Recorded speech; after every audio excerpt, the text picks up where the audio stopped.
Hey kids, it's Mr. Fly here, hope you're well, and welcome to another edition of Bike News, our monthly look back at all that's been going on in the world of motorcycles here in the UK, this time for the month of July 2023.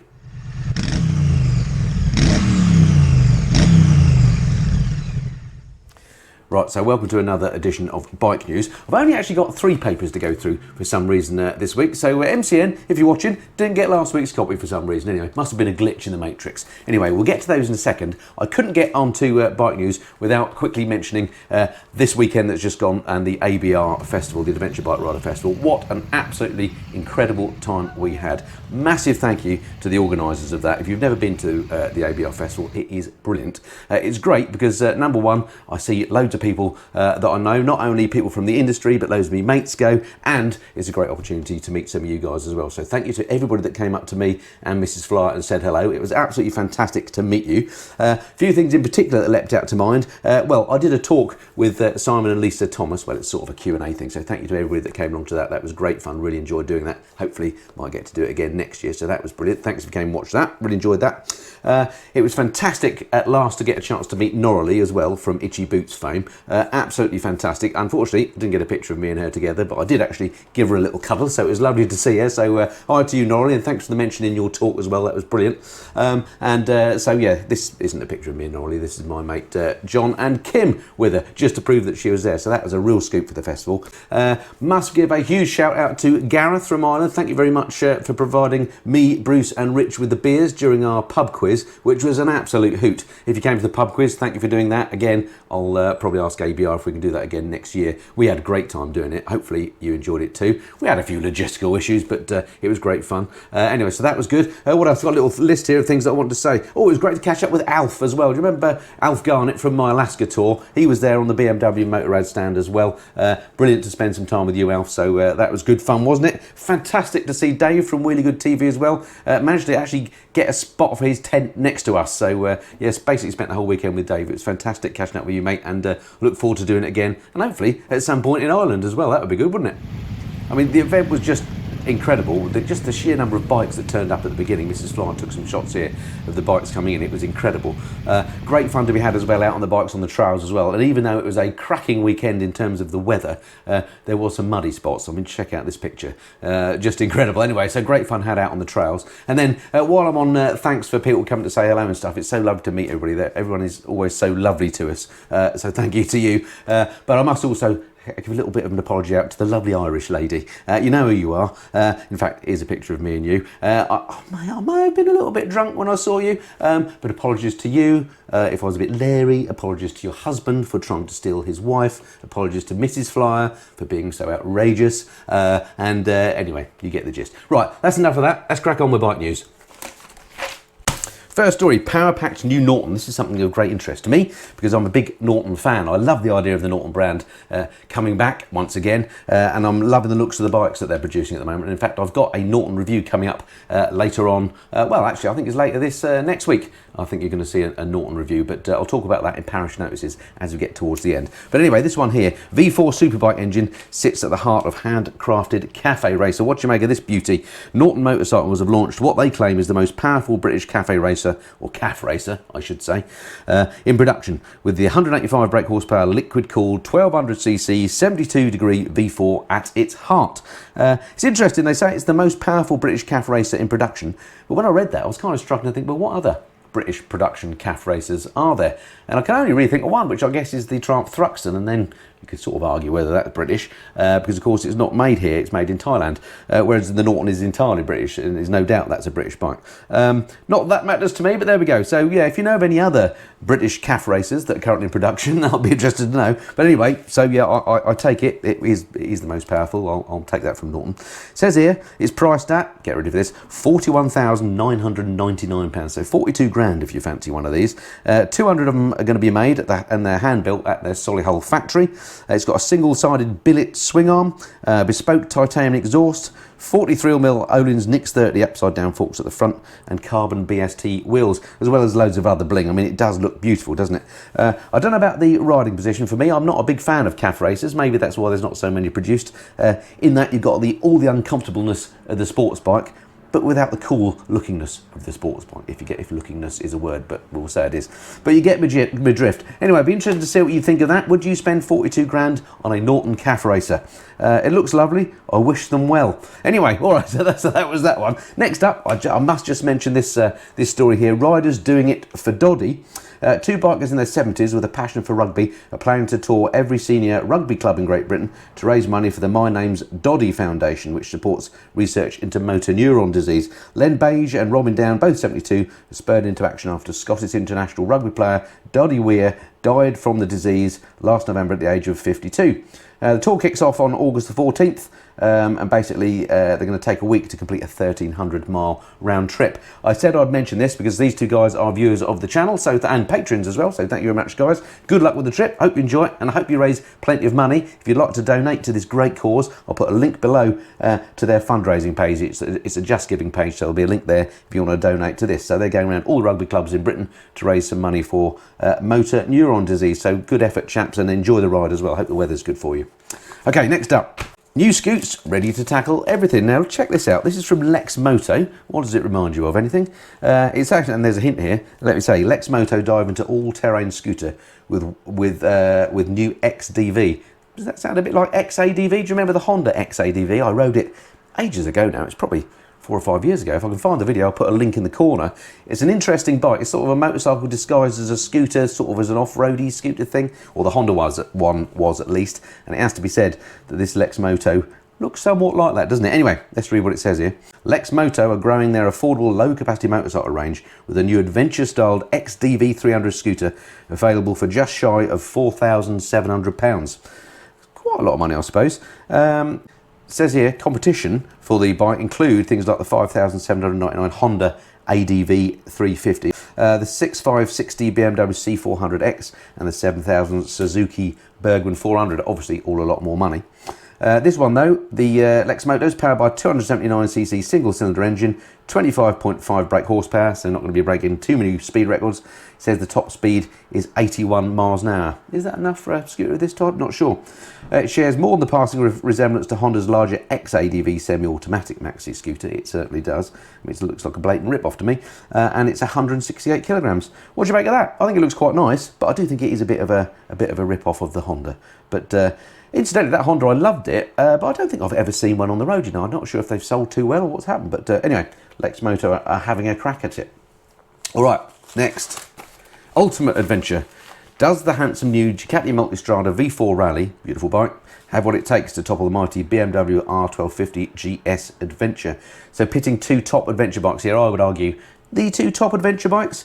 So the Multistrada V4 Rally versus the R1250 GSA Trophy. I do wonder sometimes why when they do these get-togethers, they always talk about the GSA rather than the standard GS. It might be that in this case the V4 Rally has got the bigger tank and etc, so it makes kind of sense to compare the two.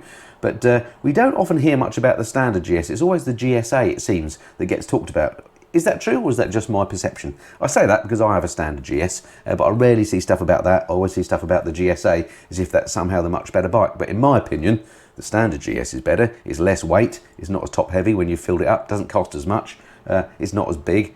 Anyway, I digress. Let's see what the verdict was from MCN on this. So the Ducati Multistrada V4 Rally, before I get to the verdict, is 27,640 as they tested here. 27,640. Let me just let that sink in. So let's call it 30 grand. It's a lot of money for a motorcycle, isn't it?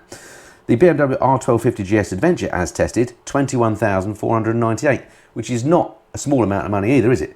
But it's way less than the Multistrada. So it's almost a little bit unfair to be comparing the two. They've given in their star ratings, the Multi 5 stars and the GS 4 stars out of 5. Let's read what Phil West has said on his verdict. Move over R1250 GSA. While we already know the standard road bias Multistrada V4S was phenomenally potent, the Rally gives it credible adventure all-rounder status. Its practicality and comfort are beyond criticism. It's lighter than the GSA, lower and has better toys, i.e. radar cruise, more modern dash, etc. Yes, it's more expensive than the GSA and doesn't have shaft drive, which is a big deal for a lot of people. As for the GSA though, it's still competent and capable. It's just that there's nothing new or exciting about it. Now I disagree here, having not ridden them, so take this all with a pinch of salt. It might just be that I'm a GS fanboy, which I readily admit I am. But although on paper the Multistrada V4 Rally is lighter, 260 kilograms versus 268 of the GS holds its weight very low down because of its boxer engine. As a result, it's easier to move the GS around if you're a smaller person like me than it is the Multistrada, which feels to me very top heavy. Stick a lot of fuel in it and I would be very hard pressed to move this around. So the weight thing, I'm sorry Phil, I don't buy that. Yes, on paper the Multistrada is lighter, but in real life it doesn't feel lighter. What else do you say? You said that it's got more toys. Well, can't disagree with that. Radar cruise control is a good thing, as is the blind spot detector. So yeah, agree with that. It also says here that the GSA just isn't, there's nothing new or exciting about it. Well, we all know there's a new GS around the corner. We'll be talking about that more soon. But newer doesn't necessarily mean better, does it? I think if something, you know, if it ain't broke, don't fix it and all that. So for me, I sort of disagree with Phil West on this one. And that's from somebody who hasn't ridden both bikes. So ignore everything I've just said. I still think the GS is the king of the crop. Anyway, that's me. I'll no doubt get loads of comments about that now, and I will try the Multi at some point and just see if it confirms or denies my suspicions. Anyway, next up here. What's new and as it works? Time to take the plunge. Major changes improve the radical head-turning Yamaha Niken GT, but at over 16,000 it's not cheap. Do you remember the Niken? I did ride this a while back. Again, if I can find the video, I'll put a little link in the corner for those of you not watching on a big TV and can see these links that I put up. So my question here, Yamaha have made some changes to it. They've made it a bit more more torque rather, you know, more bigger engine. They've changed bits and pieces about the geometry and basically made it a better bike.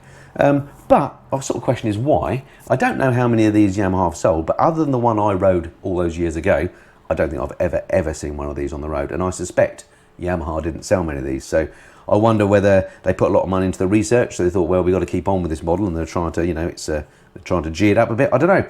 I'm glad they made it. It's a cool looking thing, but I don't know anyone who's got one. Do you?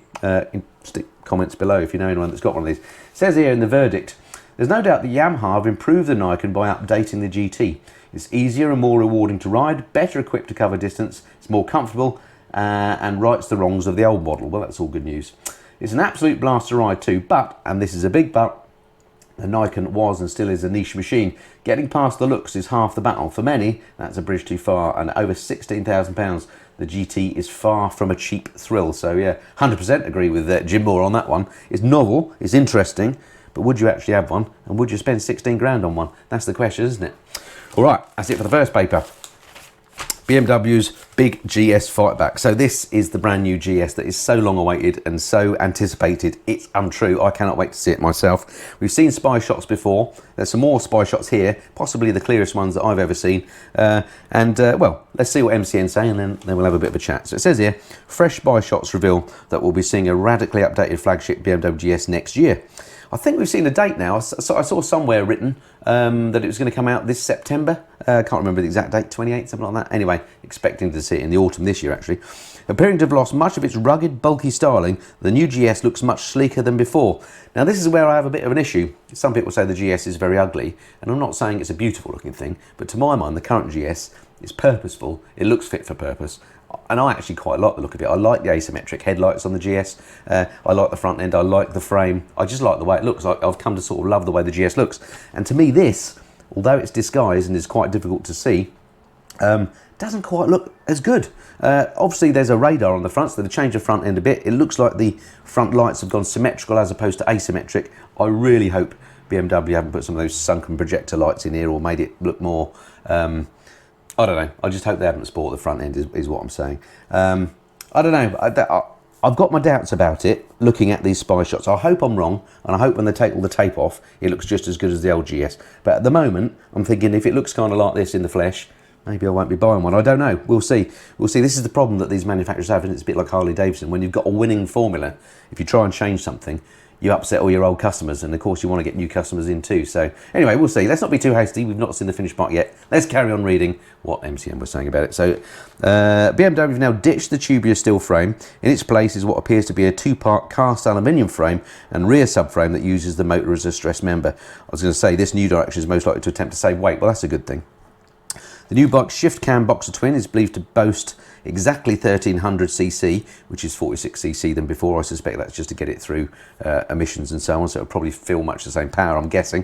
Homologation data reveals that the new engine is expected to develop 143.5 brake horsepower and 109.9 foot-pounds of torque. So both figures represent a useful increase over the current GS, which is 134 brake horsepower and 105.5 foot-pounds. So it is going to be more powerful, actually.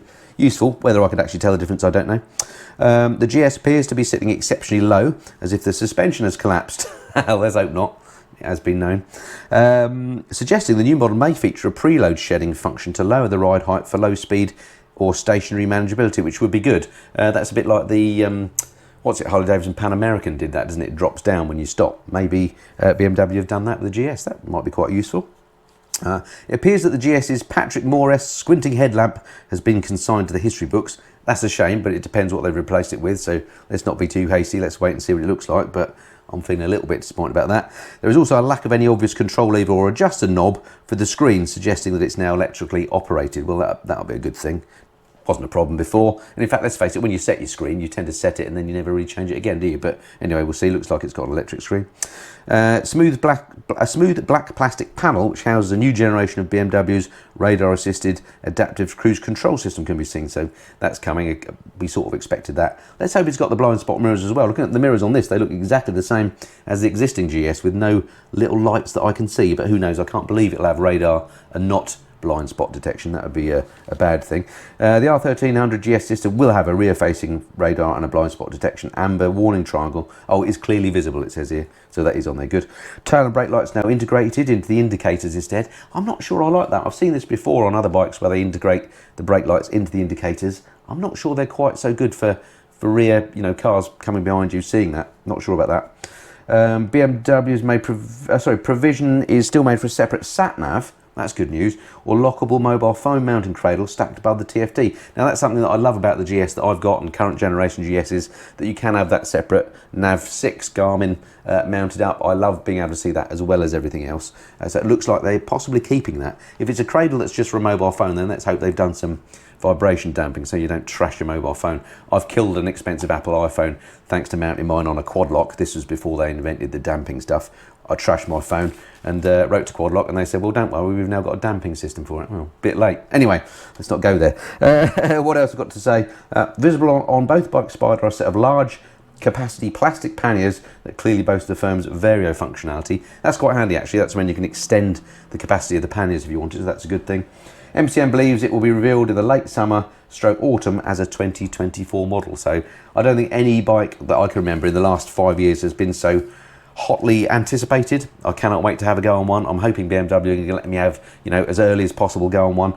If I can, I'll be bringing you in-depth, comprehensive reviews, and if it's as good as BMW promise, then I may well be replacing my BMW GS with one of these. I've had mine for 10 years now. It's due replacement. This might be the bike to do it. We shall see. All right, moving on. Oh, another BMW XR gets more. Very clever. M-or. Prototype M1000XR confirmed by Motorrad after being spotted last week at the Isle of Man TT. BMW have confirmed that the third bike in their M series, the M1000XR, will be making its debut later this year. The prototype M1000XR features the 999cc shift cam engine used within the current generation S1000RR superbike. That would be cool. Bringing it into line with both the M1000R and M1000RR and promising a peak power output of over 200 brake horsepower. Incredible. The MXR benefits from aerodynamic winglets. Expect 5 riding modes, traction control and BMW's brake slide control. The bike we see here will be the one hitting the showrooms most likely in early 2024. Expect the new M1000XR to cost around £22,000. So yeah, not cheap, but nice looking bike actually, especially in that livery. The M livery looks good. Like it, nice, and yeah, good to have a really good look at it before launch as well, because it was basically rolling around the TT paddock, I understand, but looks nice. Let's hope they got rid of the vibration. Cool bike. All right, next. Oh, this is great. Get that RD vibe. Velocity Moto Kit turns the XSR into an RD500 lookalike. This is incredible. Check out this picture. I hope you can see this okay just on the newspaper picture that I've put up. This is an an XSR900 that's been draped in clothing to make it look like an RD500LC, and I think it looks absolutely beautiful. Now the good news here is, or the thing for me that makes this good, is that of course the XSR900 is a triple. I love a triple me. My garage is currently lacking a triple. Maybe we'll sort that out at some point in the future. But this suddenly makes, I didn't like the look of the XSR as it stands in vanilla form. It rides beautifully, but it's something about its sort of upright stance at the front end didn't look good to me. But now dressed in sports bike clothing, it looks fantastic. And of course, you get to retain, by the looks of it, the upright handlebars, so it's going to be a comfortable sports bike. So let's read what it says here. Fancy a Yamaha RD500LC for 1,700 quid? Well, not quite, but Velocity Moto are set to release a kit for the XSR900 that will transform the bike into the 80s icon, kind of. Unveiled at the Bike Shed show at Tobacco Dock in London, the beautifully designed kit was fitted to a 2022 XSR900 and finished in an iconic red, white and black racing livery. So here we are. Yeah, it looks absolutely lovely, doesn't it? So it looks like the kit is £1,700. It says here that the kit can be ordered through Yamaha dealers, bought, painted and fitted by Velocity Motor, or sent out to the customer directly to add their own bespoke twist to the classic. I think, yeah, it's tempting, isn't it, to buy an XSR900 and the kit and get Yamaha to fit it all. It just looks lovely, I think, and yeah, to have a triple powered bike that looks like that, superb. I really like that. I think thumbs up, top notch, and it gets me thinking, I have to say. All right, next. The specials. These middleweight beauties have more of everything over their stock siblings, but does more always equal better? So they pitted here the Ducati Monster SP, which I've recently ridden. Videos coming up this month on that. Spoiler alert, love that bike. KTM890 Duke R, Yamaha MT-09 SP, and the Triumph Street Triple RS, which as well I've recently ridden, and there's a little video of that coming up soon, pitted against the R, but I'll talk more about that in parish notices in a minute. What do MCN say about this lot in their verdict? Don't fall into the trap, John Urry says. This is something, actually, I think I know what he's about to say. Let me read it. Upping the spec on bikes as good as these middleweights is a gamble, as you risk upsetting the balance that makes them so special in the first place. With the RS, Triumph have managed to incorporate even more performance into an already superb machine, and it's the best special. So they like the Triumph out of all those bests, and I have to say, although I did love the Monster SP, I think I prefer the Street Triple as well. And the Monster SP is one of those ones where I think the standard bike might be just as good. The only downside, and the Triumph is guilty on this as well, is that the Monster SP has a really nice MotoGP inspired paint scheme that you can't get on the standard model, and is the thing that would make me buy it rather than the Olin suspension, the upgraded Brembo brakes, etc. The same as with the Triumph. The Street Triple RS comes in that amazing yellow paint job that you can't get in the R. I'd probably rather have the R, but you can't get the paint job that I want. So would you end up getting the RS? Don't know. Watch my video for more on that one that's coming up, and I'll talk about that, as I say, in a minute. But yeah, interesting. So don't fall into the trap, John Urry says, and I kind of agree with him. Maybe buy the basic spec bike, save a bit of money, so that you can then get the paint job that you want. Whether you then end up spending more, don't know. But worth thinking about, isn't it? Let me know what you think about that. Give us the proper paint schemes in the basic bikes is what I say. Right, get ready to Roctane. Why BMW's outrageous new R18 Roctane is their best slice of American pie so far. So, do you remember the R18, big old cruiser bike? I think it looks incredible. When you look at these, they are a beautiful work of art. But I rode the R18, the standard one, and actually, although it was quite nice, I don't think I'd own one. I think it's a bit difficult to live with. Very, very heavy. A bit of a one-trick pony. And in my mind, if you're going to go down this American cruiser route, well, go for an American cruiser then. Get yourself an Indian, get yourself a Harley Davidson, I would say. So I've got a bit of a downer on the BMW R18 and its derivatives, so I'll say that up front before I get into this article. So it says here, the latest R18 base bike, the 21,750 bagger-style Roctane. It's powered by the 90 brake horsepower, 1802cc air-cooled boxer twin, producing a ground-churning 110 foot-pound of torque between 2,000 and 4,000 RPM. It joins the R18, the R18 Classic, the R18B, and the R18 Transcontinental. They're certainly milking this this platform, aren't they? Don't blame them either. Fitted with bigger wheels, it gets revised geometry, hard panniers, and a new riding position. It has more upright handlebars, a new seat, rolls on a 21-inch front and 18-inch rear wheel compared to the 19-inch, 16-inch on the Classic R18. It weighs an extra 29 kilograms as well. The total price of this one, $22,685, which is way more than the 17.8 of the Harley Davidson Sport Glide or the 18.2 of the Indian Chief Dark Horse. So interesting. They've come up with a bike that sort of apes those other American icons, for want of a better word, but it's a lot more expensive. I don't know, why would you have this over a Harley or an Indian, do you think? Let me know, am I missing something here? As I say, I love the looks of it, the engineering of it looks great when you look at it, it's a work of art, but if you're going to get one to actually ride, I think go for the originals. The Harley Davidson, the Indian, for me would do it. All right, that's it for the second paper, still with me. Last paper before we get on to parish notices and hopefully before the camera overheats.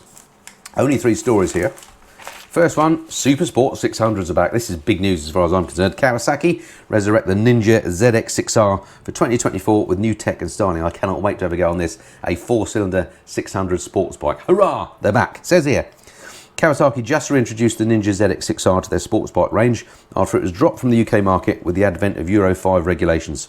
But it will return to UK roads in October, now fully compliant with the latest emissions regulations. Hurrah!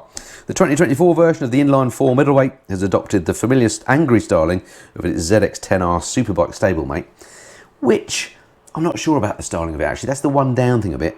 Yes, I love the looks of sports bikes, so I do actually like the look of it, but as they go, it's not the best looking sports bike, and I don't think Kawasaki are doing themselves great favours with sticking. I know green is the corporate colour and all that. By all means, always produce a green one, but a few more colours and a few less stickers, I think would make this look better. If this was, it may well be available in some other colours. I'll get to that in a minute. But you know, in some other colours, it would be lovely, wouldn't it? But this green with the stickers, not sure it works. But anyway, the bike itself, I love the idea of. Back to what it says here.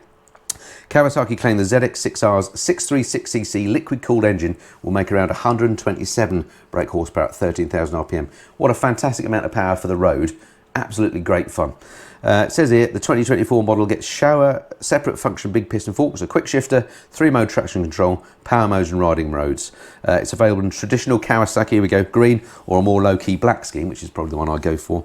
Prices start from $10,599, making it only slightly pricier than the Aprilia RS660, but with around 30 brake horsepower more on tap. So more powerful than the RS660. It doesn't look as nice as the RS660, I would argue, but that 4-cylinder engine is going to be a screamer, so it's probably going to ride better than the twin in the 660. So really, really looking forward to having a go on that.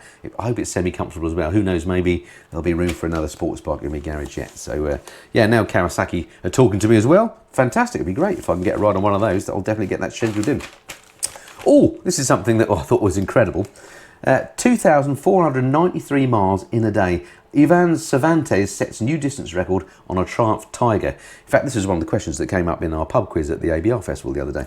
So here we go. So this guy has broken the distance record. It says here, and this is in fact is a quote from Ivan, I remember really well at around 4 AM, and he rode round a circuit, by the way, fast to get the distance. That's how he did it, which is, if you're thinking 2,500 miles in a day is a lot, it is, and you have to be doing it on a circuit or an oval to beat it. Anyway, he says, I remember really well at around 4 AM in the night time, Triumph staff said, okay, you've got the record in your pocket, I think it's time to stop.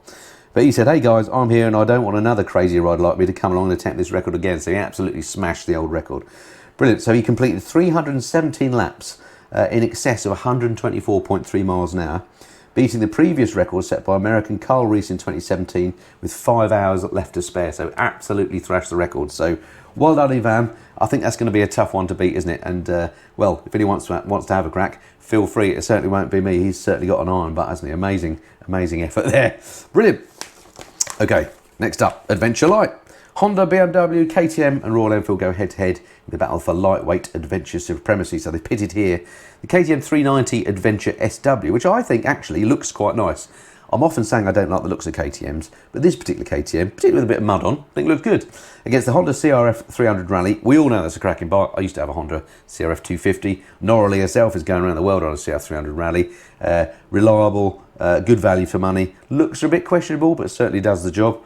Royal Enfield Himalayan, £5,049.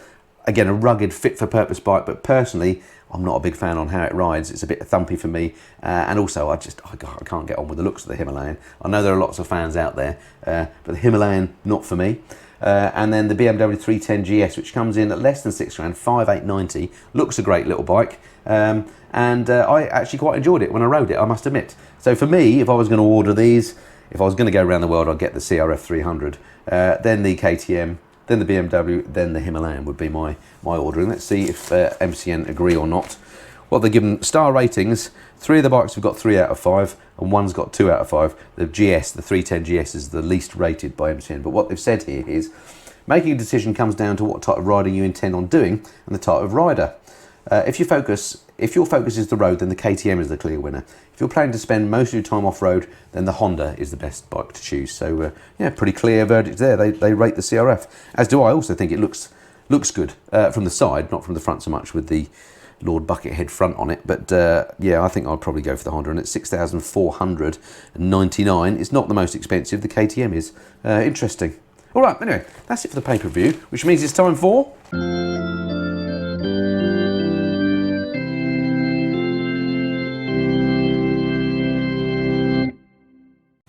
All right, this is the closing section of the video where I'll just give you a bit of an overview of what's coming up in the next couple of weeks on the channel. So on Saturday, the next video you see after this one is my new street triple comparison. So I had the R and the RS together. I ride them both back to back, and I talked to you about what I think is the best one and why. On Wednesday, July the 5th, I've got that first ride of the Norton Commando. I'm very lucky to be riding that. Norton don't give these bikes out to anyone, so absolutely chuffed that Norton decided I was worthy, and they sent the bike down to me a couple of weeks ago. Really enjoyed getting to know the Norton. Check out that bike coming on July the 5th. You might be surprised with my conclusions, because my conclusions seem to be different to every other reviewer that I've seen out there. But anyway, that's coming on July the 5th. Hopefully it's not the last Norton I ever ride. I've got the Ducati Monster SP that I talked about. Absolutely love that bike, so already spoiler alert, but that's one of the favourite bikes I've ridden this year. The Ducati Monster SP is coming up. I've got a video coming up that I'm recording actually this Sunday with my old mate Nige from, do you remember the tour guide that we had on the Norway trip? He also does blood biking, and he's managed to talk his blood biking pals for me to go out on patrol. Well, not patrol, on a shout. I'm not sure what you'd call it with blood biking, but we're recording that on Sunday, hopefully, weather and everything else permitting. So I'm going to be making a video about blood biking. That should be coming up in the next few weeks.